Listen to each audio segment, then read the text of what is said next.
क्या आपने कभी सोचा है कि आखिर नवरात्रि क्यों मनाई जाती है? क्यों पूरे देश में 9 रातों तक माँ दुर्गा की पूजा होती है? और आखिर इसमें कौन सा छुपा हुआ रहस्य है जिसे बहुत कम लोग जानते हैं? पौराणिक कथाओं के अनुसार नवरात्रि का संबंध सीधे माँ दुर्गा और महिषासुर से है। महिषासुर नामक राक्षस को वरदान प्राप्त था कि कोई देवता उसका वध नहीं कर सकता। जब उसका आतंक बढ़ने लगा तब त्रिदेव ब्रह्मा, विष्णु और महेश ने अपनी शक्तियों को मिलाकर एक अद्भुत शक्ति की रचना की, माँ दुर्गा। माँ दुर्गा ने 9 दिनों और 9 रातों तक महिषासुर से युद्ध किया और दशमी के दिन उसे परास्त कर धर्म की विजय स्थापित की। इसीलिए इसे नवरात्रि और विजयदशमी कहा जाता है। लेकिन रहस्य यहीं खत्म नहीं होता। कहा जाता है कि नवरात्रि केवल एक पर्व नहीं बल्कि ऊर्जा का कालचक्र है।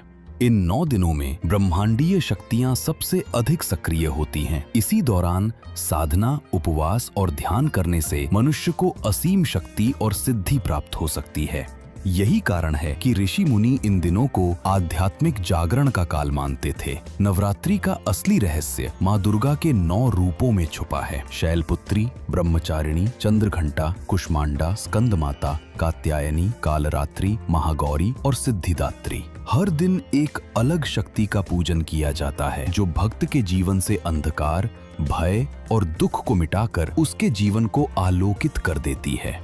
दोस्तों, नवरात्रि केवल देवी की आराधना नहीं बल्कि स्वयं के भीतर छुपी शक्ति को जगाने का पर्व है। ये हमें सिखाता है कि जब तक हम अपने अंदर के महिषासुर, अहंकार, लोभ और क्रोध को परास्त नहीं करेंगे तब तक असली विजय प्राप्त नहीं हो सकती। नवरात्रि हमें आत्मबल, विश्वास और सत्य की ओर ले जाने वाला उत्सव है और यही है नवरात्रि का असली इतिहास और गहरा रहस्य। अगर आपको ये कथा रहस्यमयी और ज्ञानवर्धक लगी हो तो वीडियो को लाइक और शेयर करें और जय माता दी लिखकर कमेंट सेक्शन को गूंजा दें। जय मां दुर्गा।